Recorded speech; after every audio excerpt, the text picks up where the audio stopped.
Welcome back to Keeping Current, the podcast where we discuss people and trends that are shaping the electric services industry today.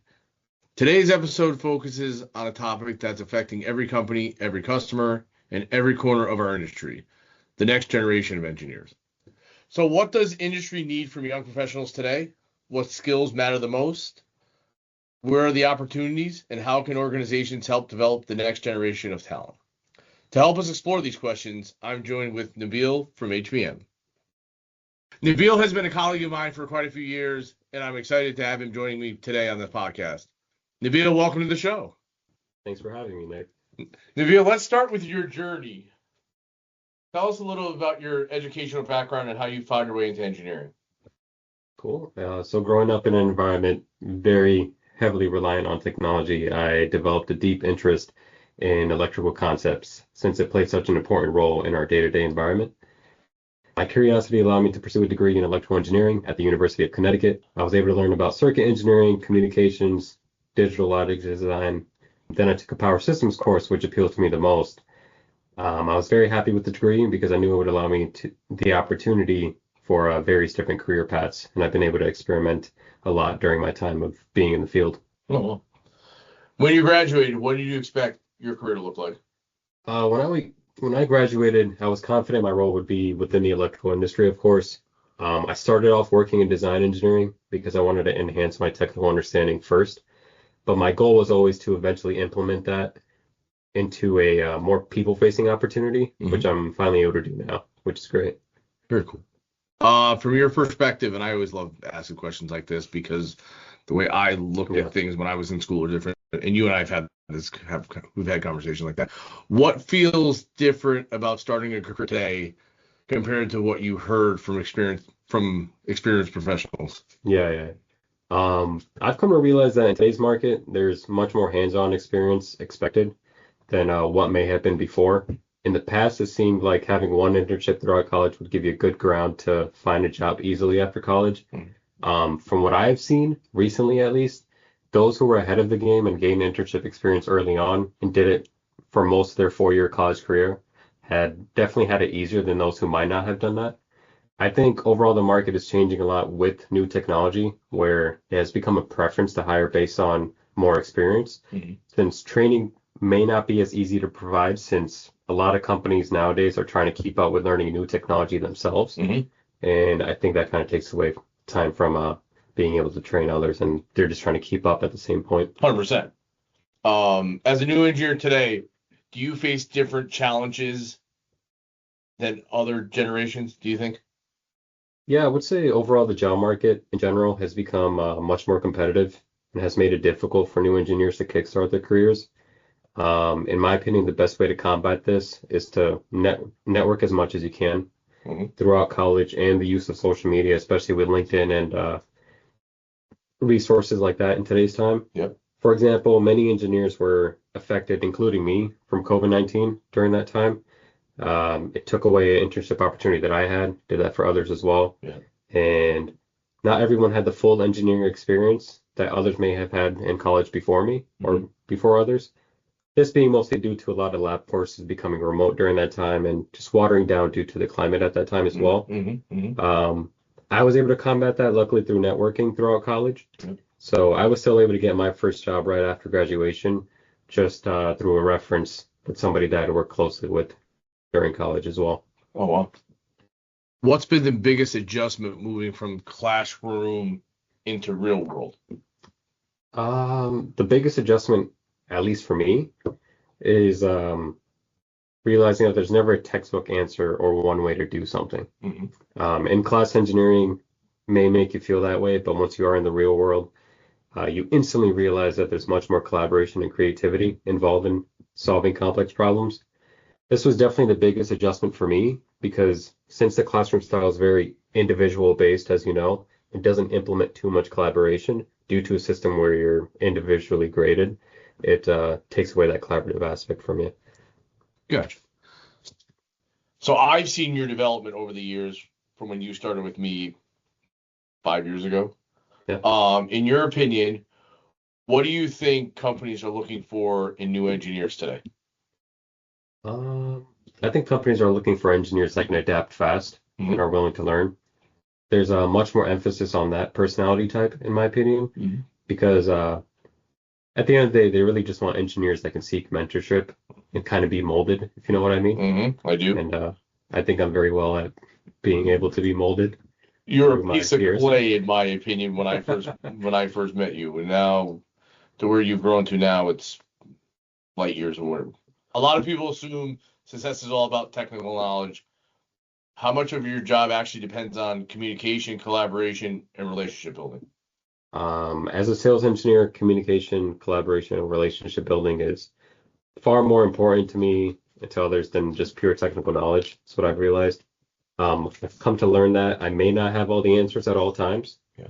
but I can seek that through implementing those three things. And if I don't implement those, then I can't really enhance my technical knowledge anyway, or be able to provide answers to clients, team members, or customers. I think So I've been saying that to you forever. Like you don't yeah, have to know, you don't have to know everything. It's okay to say, hey, I don't know this, but I exactly. know a guy that does, and go back to it. What are some skills you developed that weren't necessarily taught in engineering school? Kind of going based off of the last question.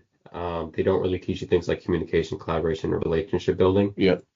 At least they're not directly taught in engineering school, I would Mhm. say. You're definitely doing those things, but it's not a direct teaching, something that you just have to implement yourself. Because in engineering school, they want you to be more robotic, correct? It's not robotic, but it's not. They don't teach you the personal It, aspect of that, it goes right? back to the individual aspect, right? Yep. Where you're all graded individually for the Hmm. most part. Sure, Hmm. you'll have some labs where you're collaborating together, but for the most part, it's a one-man game Yep. where you're trying to figure out all on your own. Yep. Um, so yeah, these are things that may not be taught in engineering. I've been able to develop these skills outside through like work experience, part-time jobs that I had during school, for example. Yeah. I did like a short sales gig during that time, which helped me out a lot with, my presentation skills and just collaboration and things like that. Yep.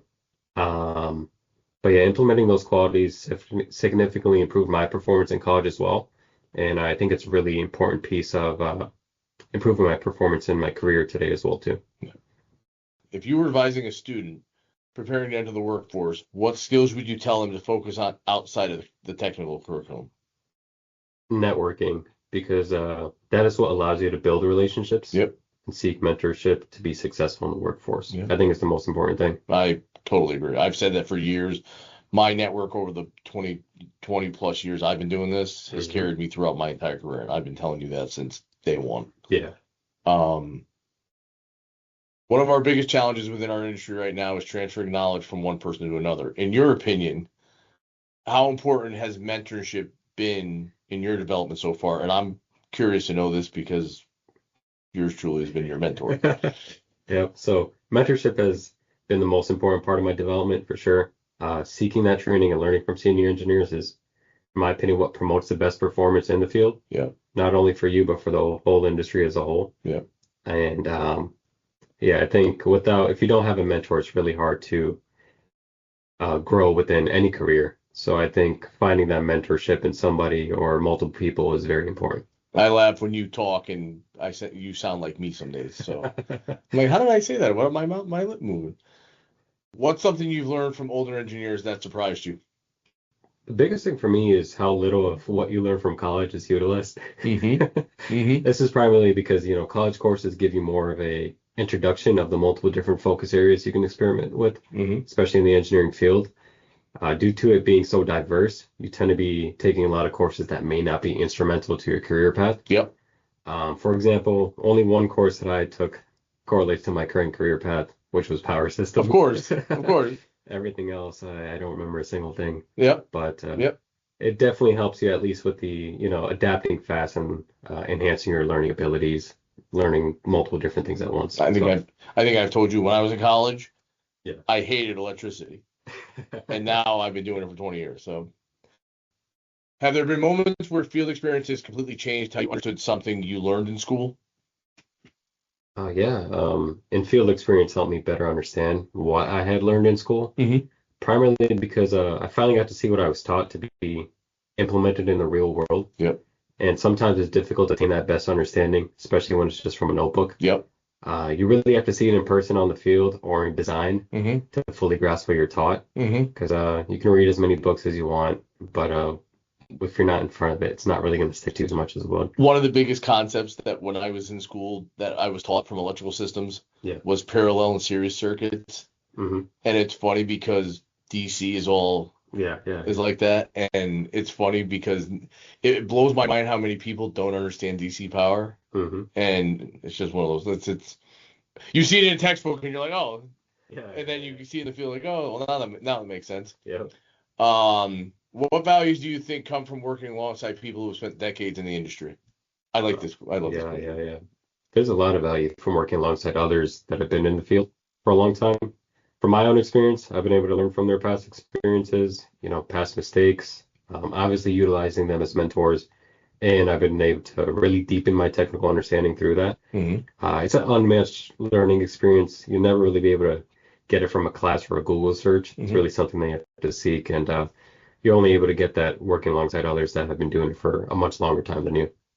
So we're going to go into some technology, AI, newer trending stuff. Yeah, let's do it. Technology is changing how engineers work. I know, to be honest, technology is assist me every day. Hmm. We're seeing more digital tools, automation, analytics, remote collaboration, and now with AI. How do you think young engineers view technology different than previous generations? I believe young engineers view this technology as something that is able to assist Hmm. and enhance our performance Yep. from the perspective of primarily saving time and just being more efficient, having more efficiency. Previous generations might see it differently in the sense of it impacting creativity or just the concept of original thoughts. Hmm. Overall, just like how computers were once seen in two different ways in the beginning and then eventually became more accepted among all generations, True. I think the same is going to happen with the digital tools that we have today, like AI and such. Hmm. Everything seems like a threat at first, but you really just come to realize that it's a tool for you rather than a replacement. Do you see technology replacing engineering expertise or enhancing it? I think enhancing it, because at the end of the day, it's meant to be used as a tool, not a Yep. replacement. Correct. Yeah. And all these tools are never going to be correct on their own. So engineering is one thing I feel is going to be very difficult to replace. So I don't think any of this new technology would ever be able to replace that. 100%. What skills do you think will become more valuable as technology continues to evolve? I think the biggest thing is organizational techniques and time management skills Hmm. will become much more valuable since I think the main use of AI is definitely towards those two things. One of the things that I've seen, I think AI is going to be doing a lot more takeoffs where it's not Yeah. like just looking at a drawing and highlighting it for the next Yeah, yeah, two yeah. hours, you know what I mean? Where AI will enhance that. So for somebody considering engineering as a career path, why is now an exciting time to enter the profession? It's an exciting time to enter the engineering profession because it remains to be a profession in high demand, which is not at any risk of being replaced. It never has been, even with all the technology that has come up the past few decades. Yeah, man. So it's always going to be a demanding profession that's never going to go away, Hmm. which I think if you're somebody that wants a long career in something that you're passionate within, and engineering is one of those things, it's definitely something you should pursue. We're going to wrap it up with some rapid fire questions, Nabeel. Well, let's do it. What's one skill young engineers should develop? Every engineer should develop the ability to adapt. Since the field evolves rapidly, which requires to be flexible and definitely need to be more open to maximizing your resources Hmm. because you're learning new things at all times. Everyone is, no matter how long you've been in the field. Yep. Best piece of advice you've received. This one's from you. You don't have to know everything. You never will know everything, and it's okay to admit that. What's something you wish you knew on your first day in the industry? From my own personal experience, I realized that if studying engineering was difficult, it doesn't mean being in the field would be as well. Hmm. You just have to seek the knowledge and adapt your learning style to your Hmm. career to be successful within it. So I know for me that was my biggest doubt going into it because engineering school wasn't easy for me, and I was like, oh, I don't know how well I'm going to perform in a Well, real because in job. school it's all math, right? Exactly. And So, yeah. I can't tell you I remember anything from calculus. And I'm lucky I'm not using it on a daily basis either. Nabeel, thanks for joining us today. One thing that stood out to me from this conversation is that while technology, tools, and expectations may change, the foundation of a successful engineering career remains the same. Curiosity, continuous learning, problem solving, and a willingness to learn from those around you. The next generation of engineers isn't just inheriting the future of our industry, they're reshaping it. Thanks again for joining us, and thank you everyone for listening to the Cuban Current podcast. See you next time.